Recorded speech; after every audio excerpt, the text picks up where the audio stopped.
Hey bibliophiles, what is up? It is Atia here at Booking It with Atia, and we are here to finally do my September and October wrap-up in one big old video, so strap in. First, I am going to start with some stats about how I did the past 2 months. Also, if you're not already subscribed, hi, hello, welcome, join us. Click the subscribe button and hit the notification bell so you're notified every time I put out a new video. And if you're wondering where you can get this awesome mood reader shirt, check out my Etsy shop. Now into the stats, which I will put the graphics here. So in September I read 42 books, and in October I read 41, for a total of 83 books. 14 novellas and 1 novella was read in September. 10 novellas and 1 novella was read in October, for a total of 24 novels and 2 novellas. I read 0 comics in both months, but in terms of manga, I read 26 manga in September and 30 manga in October, for a total of 56 manga in the 2 months. I've been on a bit of a manga reading streak and I'm absolutely loving it. In terms of pages, 8,129 pages were read in September, and 7,271 pages were read in October, for a grand total of 15,400 pages read in September and October. In terms of audiobooks, I listened to 41.77 hours in September and 21.30 hours in October, for a total of 63.07 hours. My average star rating for September was 4.25 stars, and it was 4.22 stars in October. I read a total of 7.5 arcs or gifts from publishers / authors, 7.5 physical books, 62.5 ebooks, and 13 audiobooks. 26 of the books I read in September and October had queer representation, and everything I read was written by an author of color and starred BIPOC protagonists. And 21 of the 83 books that I read in September and October were 2023 releases, which is pretty cool. In terms of DNFs, I didn't DNF anything outside of video projects, so what I'm going to do is I'm not going to mention all of the books that I had read for projects in September and October. I'm going to put that graphic up on the screen. So in terms of projects or videos that are already out, we have my 24-hour reading challenge, me reading and reacting to A Crown So Cursed in the Nightmareverse, my reading blog where I read Alex Wise versus the End of the World by Terry J. Benton Walker, and me actually reading my library / Libby loans, which I am currently editing right now.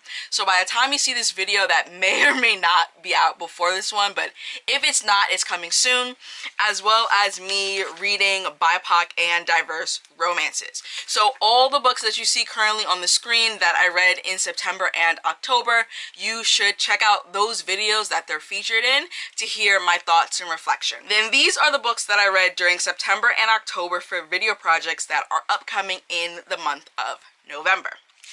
I'm going to start with manga because it's just easier to talk about manga separate from my star ratings for novels and novellas and short story collections.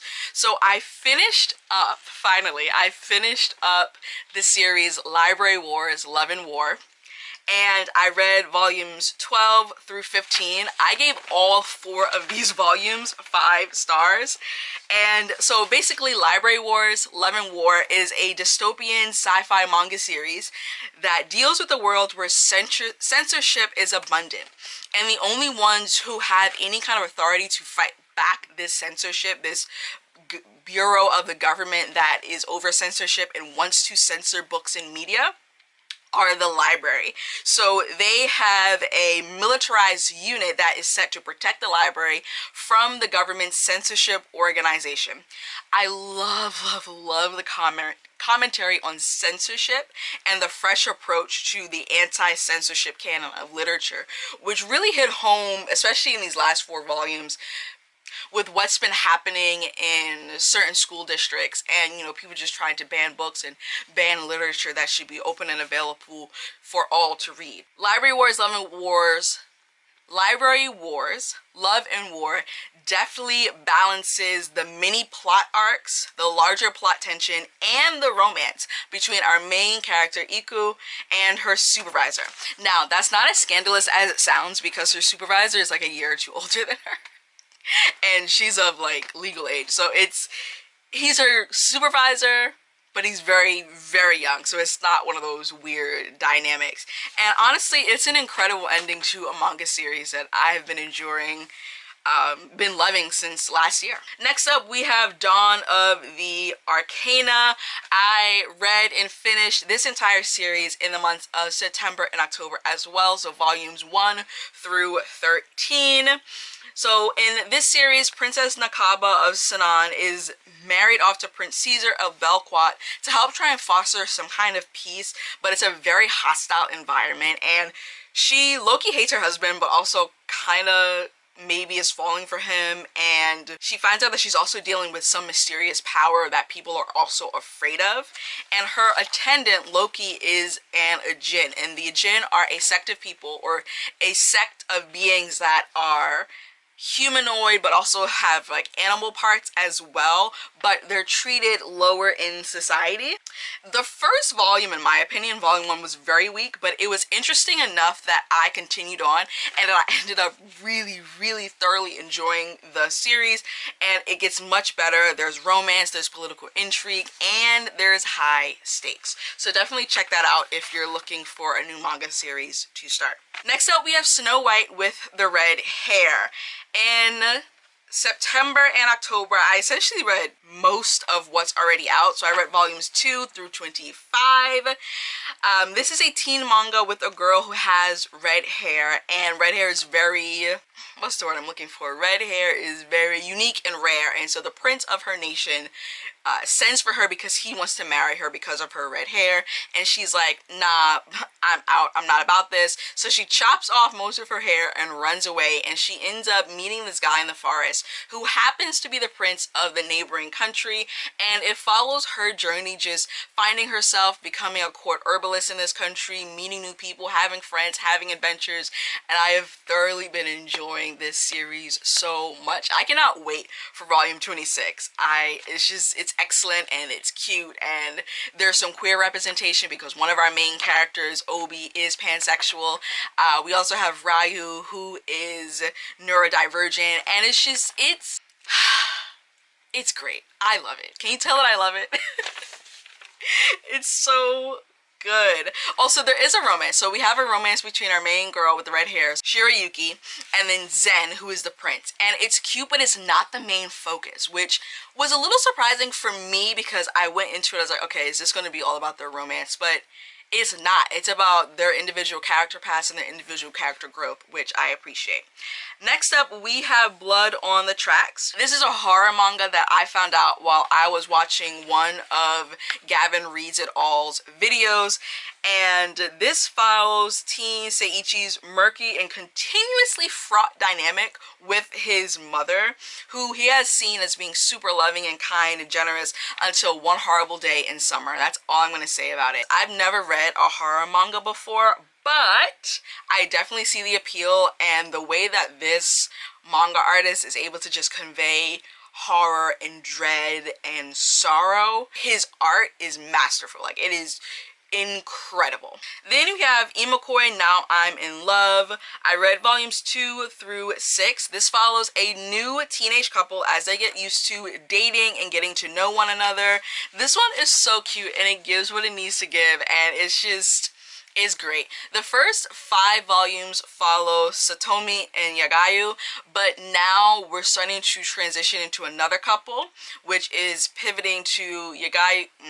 Actually, is that a spoiler? That's a little bit of a spoiler, but know that it does shift to focusing on another couple after volume 5, which is really nice. Then we have My Dear Agent, Volume 1. This follows the romance between Riichi, a professional bodyguard who runs a unit to protect the son of this really high-profile, prominent businessman, and the new hire, Tachibana, who needs someplace to live and ends up bunking with Riichi. So Riichi is known as being like super serious at work and straight-laced, especially because he's the boss, and Tachibana comes in, it is just like a total goofball, but he's excellent at his job, and they end up just going on this whirlwind romance. Well, not whirlwind, but like going on this romance that is just like push and pull, and it's great. I loved it. It's super cute, and it's balanced with other steamier moments and hilarity, and it made me want to pick up in like the second volume. Come to find out, there's only 2 volumes. It's a very short series.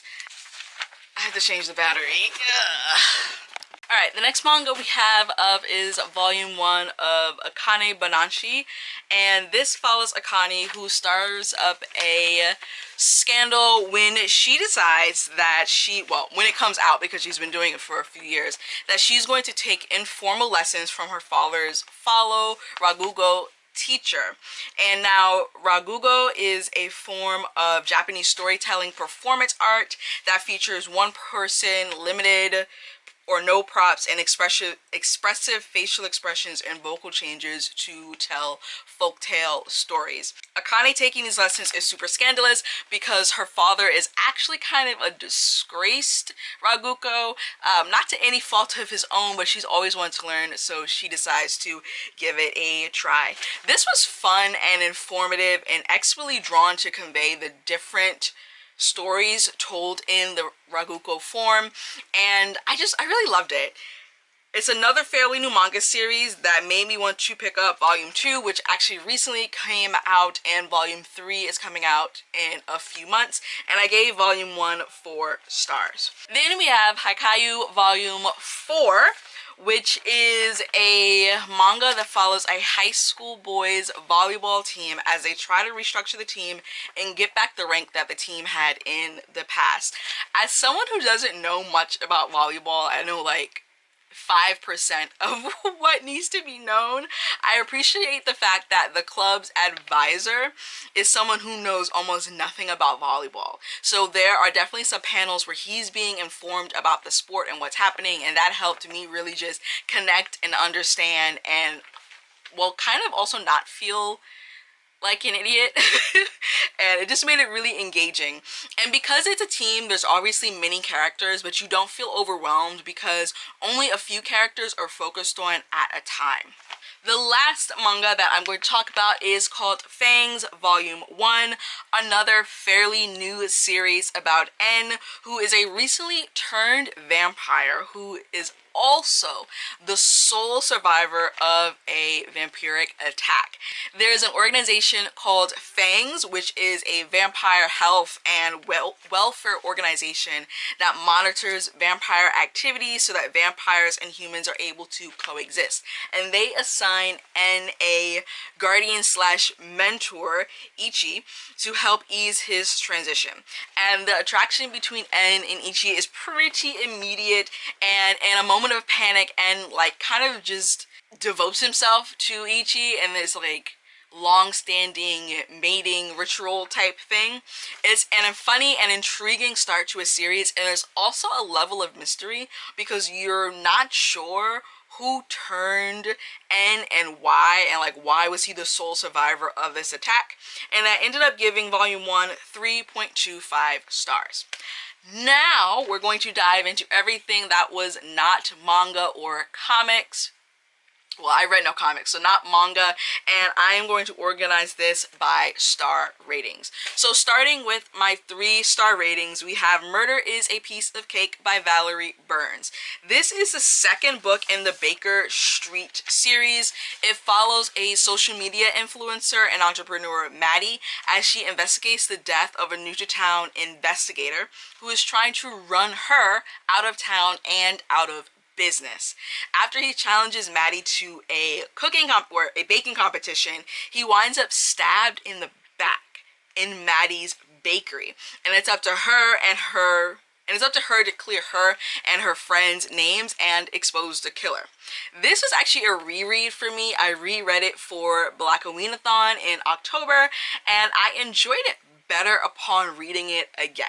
During my reread, I recognized that Maddie actually does more investigating than I gave her credit for the first time that I read it, and it's clear that Burns is really doing character work with Maddie and the side cast throughout the series, because you're getting to see them change and develop and grow just between the first 2 books.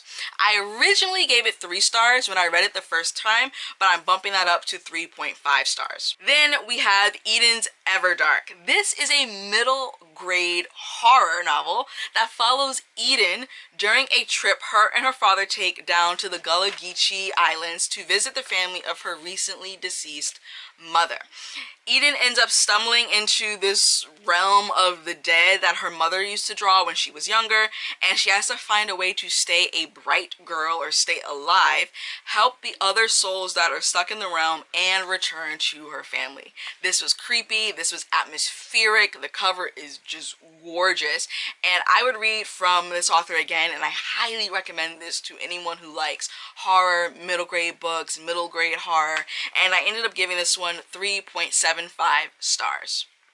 Moving on to my 4 stars, which is going to include my 4.25 stars as well. We have The Mystery at Dunvegan Castle by T.L. Huchu. This is the 3rd book in the Edinburgh Nights series. It follows Ropa Morio, a Black Scottish ghost talker who finds herself an intern in a secret society of magicians in a near future Scotland that's not quite dystopian. And so the society that she interns for is away in the Scottish country for a convention, and while they're there, a set of precious scrolls is stolen and a librarian is murdered. So Ropa is tasked with solving the mystery amid a very strict deadline and among a bunch of new dynamics and new faces that she has to parse through. This is the best so far in the series, and this author is definitely growing with the series and developing Ropa as a character, as well as fleshing out this series-wide mystery, and I gave this 4 stars. Next up, we have A Girl's Guide to Love and Magic by Debbie Rigaud. This is a YA contemporary that follows Cicely. Cicely is a Haitian American teen, and she loves her aunt. Her aunt is an influencer who deals with Haitian spiritualism and voodoo or voodoo.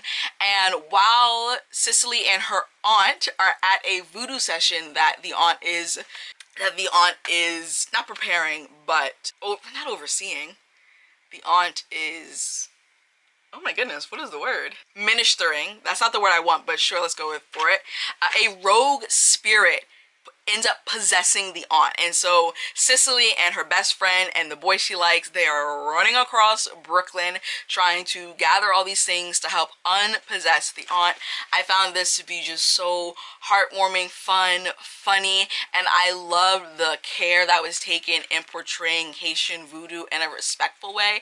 It's often seen or shown as being evil or negative, but it is not inherently negative. It is simply a belief system, a spiritual belief system, and it is from the West African spirituality of voodoo. So I loved everything about this book, and I gave it 4 stars. Next up, we have The Spirit Glass by Roshoni Chokshi. This is a middle grade novel based in Filipino mythology about an orphaned girl who is descended from mystical healers and spirit guides. And it's her 11th birthday, and she is determined to harness her powers in order to bring her ghost parents back to life. I loved the quest portion of the novel. It was fun, it kept me reading, and it's a beautiful exploration of grief and a young protagonist. I gave this one 4 stars. Next up, we have Hot Pot Murder by Jennifer J. Chow. This is book 2 in the LA Night Market Cozy Mystery series, which follows Yale and her cousin Celine as they solve the murder of the president of the local Asian Restaurant Owners Association, who dies during the group's Thanksgiving celebration in one of their restaurants. I appreciate how much more we got of Yale and Celine's friendship and how it's developing and how they are learning to compromise with one another's quirks and love one another for those quirks. And Yale and Celine are actively investigating in this entire book. There was no part of this book where they were like, yeah, no, we're gonna leave that to police. Like, no, they jumped straight to it. They're like, nah, this isn't right, we're gonna investigate. There was none of that unnecessary, oh my gosh, I could never investigate. They jumped straight to it. There's a lot of red herrings that I admittedly fell for, and I did not expect the reveal that we got. I gave this one 4 stars. Now let's move on to the 4.5 and 5-star reads. First up, we have The Final Arrival of Opal and Nev by Donnie Walton. This is a novel told in interview transcripts and editorial articles about the history of a black punk rock singer, a black woman who's a punk rock singer, and the white male musician who have this like cataclysmic rise to fame and then ultimate crash down into reality. I listened to the audiobook, which is full cast. I highly recommend that. It was an incredible audiobook, and it's expertly told story full of tension, reflection, and it felt like true investigative journalism. There's a lot of commentary about white privilege, a lot of commentary about what it is to pretend to be an ally and then be like, whoa, let me back up because it serves me not to see, it serves me not to say anything, it serves me to ignore the issues even though they're right in front of me, even though I profit off of the blood and labor and soul and talent of a black woman, but I am not going to actually stand up for her when it counts. I mean, this book was good. It was absolutely excellent, and I gave it 5 stars. Next up, we actually have a picture book, which is Stacey's Remarkable Books by Stacey Abrams. This is the sequel to Stacey's Extraordinary Words. This book has a beautiful message about the power of books to connect people and learn about different people outside of ourselves. Again, I love the artwork, which is, you know, the same comment that I had about the first book. It's the same artist. I love the writing, I love the story, and I hope that Stacey Abrams continues to write picture books because I will continue to collect them. And I don't know if I said it already, but I gave it 5 stars. Alright, and then the last book we have in this wrap up. Go me for actually sitting down and doing this. I've been procrastinating for weeks. Okay?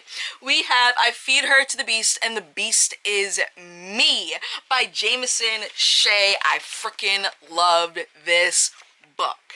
I loved it. It is incredible. This follows a black girl ballerina in Paris. She's at an elite ballet school. Can you see that I loved it? My entire demeanor just changed. She is at an elite ballet school, and she is that girl. She is the best, but they are not trying to give her recognition. So she's tired, she's fed up. She goes into the Parisian catacombs and she makes a deal with a monster. And the monster is like, I'm gonna give you what you want, but you have to give me something in return. And from there it takes off. This was spooky, it was atmospheric, it's a little slow going, but that just adds to the horror of it. And I mean, I loved it. I tabbed it up, I highlighted, I underlined. Where is it? Some underlining, and I will be picking up the next book that this author comes out with. Also this cover, y'all. What is this cover? This cover is incredible. Alright, that is it for my September and October wrap-up. Thank you so much for watching. If you like this video, make sure to give it a thumbs up. Comment down below what was your best read of September and or October.